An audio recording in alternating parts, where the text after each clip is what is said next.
599 marks எடுத்து மாநில அளவில் முதலிடம் பெற்றிருக்கீங்க. எப்படி ஃபீல் பண்ணுறீங்க?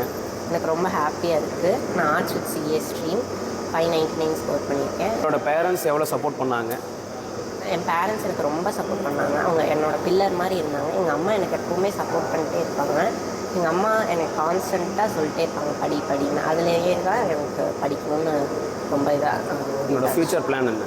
என்னோடய ஃப்யூச்சர் பிளான் என்னென்னா, நான் ஆடிட்டிங் படிக்கலான்ட்டு இருக்கேன். CA chartered accountant auditing start பண்ணிக்கலாம். இனி வரக்கூடிய மாணவர்களுக்கு நீங்கள் என்ன சொல்ல விரும்புகிறீங்க? அது நான் எதுவும் சொல்ல முடியாது. அவங்கவுங்களுக்கு அவங்கவுங்க எப்படி படிக்கணும்னு அவங்களுக்கு தான் இன்பில்ட்டாக இருக்கும். நான் சொல்லி அதை ஃபாலோ பண்ணுறதுங்கிறது கஷ்டம். அவங்களுக்கு என்ன வருதோ அவங்க அதை படிக்கணும். 599 மார்க்ஸ் எடுத்து மாநில அளவில் முதலிடம் பெற்றிருக்கீங்க. எப்படி ஃபீல் பண்ணுறீங்க? எனக்கு ரொம்ப ஹாப்பியாக இருக்குது. நான் arts with CA stream 599 score பண்ணியிருக்கேன். என்னோட பேரண்ட்ஸ் எவ்வளோ சப்போர்ட் பண்ணாங்க? என் பேரண்ட்ஸ் எனக்கு ரொம்ப சப்போர்ட் பண்ணாங்க. அவங்க என்னோடய பில்லர் மாதிரி இருந்தாங்க. எங்கள் அம்மா எனக்கு எப்பவுமே சப்போர்ட் பண்ணிட்டே இருப்பாங்க. எங்கள் அம்மா எனக்கு கான்ஸ்டண்ட்டாக சொல்லிட்டே இருப்பாங்க படின்னு. அதுலேயே தான் எனக்கு படிக்கணும்னு ரொம்ப இதாக. என்னோடய ஃப்யூச்சர் பிளான் என்ன? என்னோடய ஃப்யூச்சர் பிளான் என்னென்னா, நான் ஆடிட்டிங் படிக்கலான்ட்டு இருக்கேன். CA chartered accountant auditing start பண்ணிக்கலாம். இனி வரக்கூடிய மாணவர்களுக்கு நீங்கள் என்ன சொல்ல விரும்புகிறீங்க?